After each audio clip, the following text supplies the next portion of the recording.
మన ఎన్నికల్లో అందరం కలిసికట్టుగా పనిచేసాం. మీలో చాలా మంది తిరిగి భారతదేశానికి వచ్చారు, నెలల పాటు లీవ్ పెట్టి మా కోసం మీరు కష్టపడ్డారు.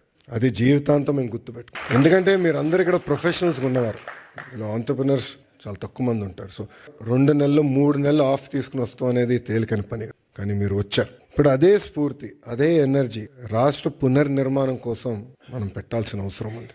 అసలు పరిస్థితులు చాలా దారుణంగా ఉన్నాయి రాష్ట్రంలో. మన ఫీ రీయింబర్స్మెంట్ విషయంలో, ఫీ రీయింబర్స్మెంట్ మనం చెల్లించాలి, చాలా ఆలస్యం ఏంటంటే ఎంత అంటే ప్రయారిటీస్లో ఇది ఇంక ప్రయారిటీ ఉంది, చేయాలి, మనం కంపల్సరీ చెల్లించాలంటే చాలా కష్టపడాల్సి వచ్చింది. అంటే అప్పుల పాలైపోయాం, వడ్డీ కట్టలేకపోతున్నాం, జీతాలు సకాలంగా చెల్లించలేకపోతున్నాం, అనేక ఇబ్బందులు ఉన్నాయి. బట్ బాబు గారు పదే పదే ఒక మాట అంటారు, opportunities are where crisis are. So అందరం మన రాష్ట్రాన్ని పునర్నిర్మాణం చేసుకోవాలి. ఇప్పుడే రాము ఒక మంచి మాట అన్నారు, తెలుగులో ఆంధ్ర రాష్ట్రాన్ని వదిలేసి ఇతర దేశాలకు వెళ్ళి నంబర్ 1 అయ్యారు, కానీ ఆంధ్ర రాష్ట్రం వెనుకబడి ఉంది. ఇప్పుడు తిరిగి రండి, పునర్నిర్మాణం చేద్దాం, కలిసికట్టుగా కష్టపడదాం.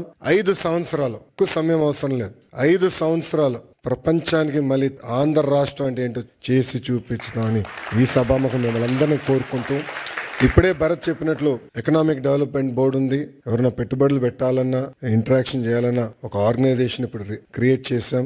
That will be your single port to call. అదే విధంగా ఓమ్ క్యాప్ లో కూడా కొత్త లీడర్షిప్ తీసుకొచ్చాం, వాళ్ళతో కూడా మీరు కోఆర్డినేట్ చేయొచ్చు. ఇక్కడ చాలా మందికి నా వాట్సాప్ నంబర్ ఉంది, చాలా మంది నాకు మెసేజ్ పెడతా ఉంటారు. మీ ఫీడ్బ్యాక్ కూడా మాకు చాలా చాలా అవసరం. కేవలం అభివృద్ధి కాదు, రాజకీయ పరంగా కూడా మీ ఫీడ్బ్యాక్ మాకు చాలా చాలా అవసరం. Time to time me feedback తీసుకుని ఒకవేళ దారి తప్పుతున్నా అంటే మళ్ళీ సరైన దారిలో పెట్టాల్సిన బాధ్యత కూడా మన పైన ఉంటుంది. సో ఆ ఫీడ్బ్యాక్ కూడా మీరు ఇవ్వాలని సభాముఖంగా కోరుకుంటూ